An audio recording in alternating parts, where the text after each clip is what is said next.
My dear friends and professionalists, I am Uday Singh Advocate speaking. ನೀವೆಲ್ಲರೂ ಸಹ ನನ್ನ channel ಅನ್ನು ನೋಡ್ತಾ ಇದ್ದೀರಿ ಅಂತ ನಾನು ಅಂದ್ಕೊಂಡಿದ್ದೀನಿ. ಸೊ ನಾನು ಇನ್ನೊಂದು ವಿಷಯವನ್ನು ತೆಗೆದುಕೊಂಡು ನಾನು ನಿಮ್ಮ ಮುಂದೆ ಬಂದಿದ್ದೀನಿ. ನಾನು ಇವತ್ತು ಆಯ್ಕೆ ಮಾಡಿಕೊಂಡಿರ್ತಕ್ಕಂಥ ವಿಷಯ ಅಂತಂದ್ರೆ ಹಿರಿಯ ನಾಗರಿಕರ ಸಂರಕ್ಷಣಾ ಹಾಗೂ ಯೋಗಕ್ಷೇಮ ಕಾಯ್ದೆ 2007ರಲ್ಲಿ ಬಂದಿರತಕ್ಕಂಥ ಕಾಯ್ದೆ ಸೆಕ್ಷನ್ 23 ಮತ್ತು 24.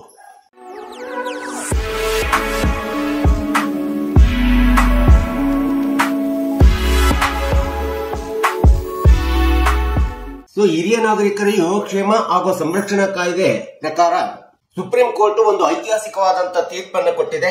ಸೆಕ್ಷನ್ 23 ಮತ್ತು 24ರಲ್ಲಿ ಇಂಥ ಒಂದು ಸುಪ್ರೀಂ ಕೋರ್ಟಿನ ಸಿವಿಲ್ ಅಪೀಲ್ ಅನ್ನು ನಾವು ನೋಡ್ತಾ ಹೋದ್ರೆ 1/0927/2024ರಲ್ಲಿ ಒಂದು ಐತಿಹಾಸಿಕವಾದಂತಹ ತೀರ್ಪನ್ನ ಹಿರಿಯ ನಾಗರಿಕರ ಸಂರಕ್ಷಣಾ ಕಾಯ್ದೆ ಬಗ್ಗೆ, ಅದು ದಾನಪತ್ರದ ಬಗ್ಗೆ ಕೊಟ್ಟು ಒಂದು ಐತಿಹಾಸಿಕ ತೀರ್ಪನ್ನ ಕೊಟ್ಟಿದೆ. ಮಧ್ಯಪ್ರದೇಶದ ಮಹಿಳೆಯೊಬ್ಬಳು ತನ್ನ ಮಗನಿಗೆ ತನ್ನನ್ನು ಚೆನ್ನಾಗಿ ನೋಡ್ಕೊಳ್ತಾನೆ ಎಂಬತಕ್ಕಂಥ ಆಶ್ವಾಸನೆಯ ಮೇರೆಗೆ ತನ್ನ ಆಸ್ತಿಯನ್ನ ಮಗನಿಗೆ ವರ್ಗಾವಣೆ ಮಾಡ್ತಾಳೆ ದಾನಪತ್ರದ ಮೂಲಕ.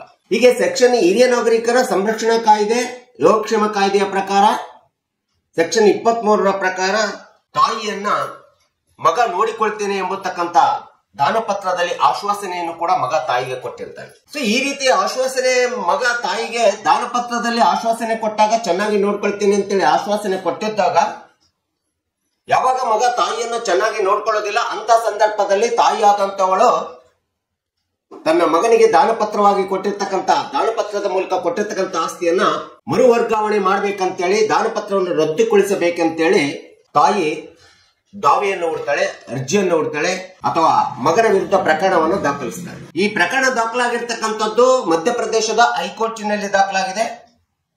ಈ ರೀತಿ ದಾಖಲಾದಂತ ಪ್ರಕರಣವನ್ನ ಮಧ್ಯಪ್ರದೇಶ ಹೈಕೋರ್ಟ್ ವಿಭಾಗೀಯ ಪೀಠ ಒಂದು ವಿಚಾರಣೆಯನ್ನು ಕೈಗೊಳ್ಳುತ್ತದೆ.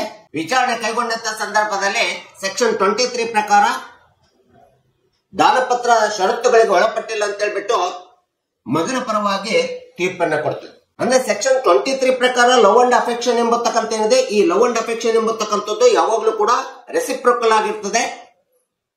ಹಿರಿಯ ನಾಗರಿಕರ ಸಂರಕ್ಷಣಾ ಕಾಯ್ದೆ ಪ್ರಕಾರ ಇದು ಯುನಿಲೇಟ್ರಲ್ ಆಗಿರೋದಿಲ್ಲ, ಬೈಲೇಟ್ರಲ್ ಆಗಿರ್ತದೆ.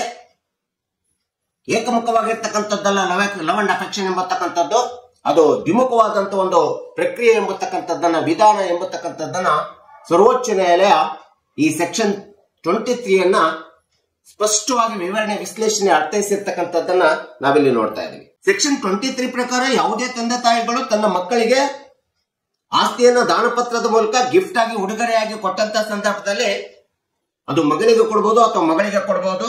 ಈ ರೀತಿ ಕೊಟ್ಟಂತ ಸಂದರ್ಭದಲ್ಲಿ ಅದೇ ರೀತಿ ಮಕ್ಕಳು ಸಹ ತಂದೆ ತಾಯಿಯನ್ನ, ಹಿರಿಯ ನಾಗರಿಕರನ್ನ ಒಂದು ಸಂರಕ್ಷಣೆಯಾಗಿ ಅವರ ಯೋಗಕ್ಷೇಮವನ್ನ, ಅವರ ಕಲ್ಯಾಣವನ್ನು ನೋಡಿಕೊಳ್ಳತಕ್ಕಂಥದ್ದು ಒಂದು ಗುರುತರ ಜವಾಬ್ದಾರಿ ಆಗಿರ್ತದೆ. ಈ ರೀತಿ ಜವಾಬ್ದಾರಿಯನ್ನ ತಿರಸ್ಕಾರ ಮಾಡಿ ಹಿರಿಯ ನಾಗರಿಕರನ್ನ ನೋಡಿಕೊಳ್ಳದೆ ಇದ್ದಂತ ಸಂದರ್ಭದಲ್ಲಿ ದಾನ ಮಾಡಿದ ಆಸ್ತಿ ಏನಿದೆಯಲ್ಲ ಅದು ಮರಳಿ ಪಡೆಯತಕ್ಕಂಥದ್ದು ಅಥವಾ ಮರಳಿ ಪಡೆಯತಕ್ಕಂಥ ಒಂದು ಹಕ್ಕು ಏನಿದೆಯಲ್ಲ, ಹಿರಿಯ ನಾಗರಿಕರ ಸಂರಕ್ಷಣಾ ಕಾಯ್ದೆ ಪ್ರಕಾರ ಆ ಹಕ್ಕು ಸಂವಿಧಾನಬದ್ಧವಾದಂತಹ ಹಕ್ಕು ಎಂಬತಕ್ಕಂಥದ್ದನ್ನ ಇವತ್ತಿನ ದಿನಗಳಲ್ಲಿ ಸಮಾಜದಲ್ಲಿ ಮಕ್ಕಳು ಸಹ, ನಾವೆಲ್ಲರೂ ಸಹ ತಿಳ್ಕೊಬೇಕಂತಕ್ಕಂಥದ್ದು ತುಂಬಾ ಅವಶ್ಯಕವಾಗಿದೆ. ಒಂದು ವೇಳೆ ಹಿರಿಯ ನಾಗರಿಕರ ಸಂರಕ್ಷಣಾ ಕಾಯ್ದೆಯ ಪ್ರಕಾರ ದಾನಪತ್ರದ ಮೂಲಕ ಮಕ್ಕಳು ಆಸ್ತಿಯನ್ನು ವರ್ಗಾಯಿಸಿಕೊಂಡಂತ ಸಂದರ್ಭದಲ್ಲಿ ಅಂತ ಒಂದು ತಂದೆ ತಾಯಿಯನ್ನ ಅಥವಾ ಹಿರಿಯ ಪೋಷಕರನ್ನ ಸರಿಯಾದ ರೀತಿ ನೋಡಿಕೊಳ್ಳದೆ ಅವರಿಗೆ ಮೂಲಭೂತ ಜೀವನಾವಶ್ಯಕ ವಸ್ತುಗಳಾದಂತಹ ಆಹಾರ, ಬಟ್ಟೆ, ವಸತಿ, ವೈದ್ಯಕೀಯ, ಯೋಗಕ್ಷೇಮ ಸೌಲಭ್ಯಗಳನ್ನು ಕೊಡದೇ ಇದ್ದಂತಹ ಸಂದರ್ಭದಲ್ಲಿ ಆ ರೀತಿ ವರ್ಗಾವಣೆ ಮಾಡಿಕೊಂಡಂತ ಆಸ್ತಿ ಈ ಒಂದು ಸಂರಕ್ಷಣಾ ಕಾಯ್ದೆ ಪ್ರಕಾರ, ಹಿರಿಯ ನಾಗರಿಕರ ಸಂರಕ್ಷಣಾ ಕಾಯ್ದೆ ಪ್ರಕಾರ ಸೆಕ್ಷನ್ 23ರ ಪ್ರಕಾರ ಅಂತ ಹಿರಿಯ ನಾಗರಿಕರಿಗೆ ಮೋಸ, ವಂಚನೆ, ಅನ್ಯಾಯ ಮತ್ತು ಬೆದರಿಕೆ, ದೌರ್ಜನ್ಯ ಮಾಡಿ ನೀವು ಆಸ್ತಿಯನ್ನು ಪಡೆದುಕೊಂಡಂತಾಗ್ತದೆ. ಅಂತ ಸಂದರ್ಭದಲ್ಲಿ ಹಿರಿಯ ನಾಗರಿಕರು ಈ ಸೆಕ್ಷನ್ 24 ಪ್ರಕಾರ ಯಾರೇ ಆಗಲಿ, ಅವ್ರ ಮಕ್ಕಳಾಗ್ಲಿ, ಯಾರೇ ಆಗಲಿ, ಅವ್ರ ಮೇಲೆ ಒಂದು ಕ್ರಿಮಿನಲ್ ಮೊಕದ್ದಮೆಯನ್ನು ಸಹ ಹೂಡಬಹುದು ಎಂಬತಕ್ಕಂಥದ್ದು ಈ ಒಂದು ಸ್ಪಷ್ಟವಾದಂತಹ ಕಾಯ್ದೆ ವಿವರಣೆಯನ್ನ, ವಿಶ್ಲೇಷಣೆಯನ್ನ ಸರ್ವೋಚ್ಚ ನ್ಯಾಯಾಲಯ ಹೇಳಿರ್ತಕ್ಕಂಥದ್ದು ನಾವು ನೋಡ್ತಾ ಇದ್ದೀವಿ. ಈ ರೀತಿಯಾದಂತಹ ದಾನಪತ್ರದ ಪ್ರಕರಣವನ್ನ ರದ್ದು ಕೋರಿ ಸಲ್ಲಿಸಿದ್ದ ಮಧ್ಯಪ್ರದೇಶದ ಹೈಕೋರ್ಟ್ ನಲ್ಲಿ ಸಲ್ಲಿಸಿದ್ದ ಒಬ್ಬಳು ತಾಯಿ ಸಲ್ಲಿಸಿದ್ದ ಅರ್ಜಿ ಪ್ರಕರಣವನ್ನ ಮಧ್ಯಪ್ರದೇಶ ಹೈಕೋರ್ಟ್ ನಿರಾಕರಿಸಿರುವಂತದ್ದು ಸರಿಯಲ್ಲ ಅಂತೇಳಿ ಸರ್ವೋಚ್ಚ ನ್ಯಾಯಾಲಯ ಸ್ಪಷ್ಟವಾಗಿ ಹೇಳಿದೆ. ಈ ಒಂದು ಸರ್ವೋಚ್ಚ ನ್ಯಾಯಾಲಯದ ನಿರ್ಣಯ ತೀರ್ಪಿನ ಪ್ರಕಾರ ಯಾವಾಗ ದಾನಪತ್ರದ ಮೂಲಕ ಆಸ್ತಿಯನ್ನ ಮಕ್ಕಳಿಗೆ ವರ್ಗಾವಣೆ ಮಾಡ್ತಾರೆ, ಆಸ್ತಿಯನ್ನು ದಾನಪತ್ರದ ಮೂಲಕ ಕೊಡ್ತಾರೆ. ಆಗ ಮಕ್ಕಳು ನೋಡಿಕೊಳ್ಳಬೇಕು ಎಂಬತಕ್ಕಂಥ ಅಥವಾ ನೋಡಿಕೊಳ್ಳಬೇಕು ಎಂಬತಕ್ಕಂಥ ಷರತ್ತನ್ನ ಹಾಕದೇ ಇದ್ದರೂ ಸಹ ತಂದೆ ತಾಯಿಗಳನ್ನ ನೋಡಿಕೊಳ್ಳುವಂತ ಒಂದು ಗುರುತರವಾದಂತ ಜವಾಬ್ದಾರಿ ಕರ್ತವ್ಯ ಮಕ್ಕಳದಾಗಿರ್ತದೆ. ನೋಡಿಕೊಳ್ತಾರೆ ಎಂಬತಕ್ಕಂಥ ಪ್ರೀತಿ, ವಿಶ್ವಾಸ, ನಂಬಿಕೆಯಿಂದ ಅವರು ಪತ್ರದ ಮೂಲಕ ಆಸ್ತಿಯನ್ನು ವರ್ಗಾವಣೆ ಮಾಡಿರ್ತಾರೆ. ಒಂದು ವೇಳೆ ನೋಡಿಕೊಳ್ಳಿಲ್ಲ ಅಂತಂದ್ರೆ ಅವರ ಆಸ್ತಿಯನ್ನು ವಾಪಸ್ ಕೊಡಬೇಕಾಗುತ್ತೆ. ಸೊ ಇದು ಸ್ಪಷ್ಟವಾದಂತ ಸೆಕ್ಷನ್ 23 ಸ್ಪಷ್ಟವಾದಂತ ವಿವರಣೆ ವಿಶ್ಲೇಷಣೆ ಕೊಡ್ತಿದೆ. ಇಂಥ ಒಂದು ಸೆಕ್ಷನ್ 23ಯ ಒಂದು ಹಿರಿಯ ನಾಗರಿಕರ ಸಂರಕ್ಷಣೆ ಕಾಯ್ದೆ ಪ್ರಕಾರ ಅದನ್ನು ತುಂಬಾ ವಿಶಾಲವಾಗಿ ಅರ್ಥೈಸಬೇಕು, ಅದನ್ನು ಸಂಕುಚಿತವಾಗಿ ಅರ್ಥೈಸಿಕೊಳ್ಬಾರ್ದು ಎಂಬತಕ್ಕಂಥದ್ದನ್ನ ಸರ್ವೋಚ್ಚ ನ್ಯಾಯಾಲಯ ತನ್ನ ತೀರ್ಪಿನಲ್ಲಿ ಸ್ಪಷ್ಟವಾದಂತ ವಿವರಣೆಯನ್ನ ವಿಶ್ಲೇಷಣೆಯನ್ನ ಕೊಟ್ಟಿರ್ತಕ್ಕಂಥದ್ದು ನಾವಿಲ್ಲಿ ನೋಡಬೇಕಾಗಿದೆ.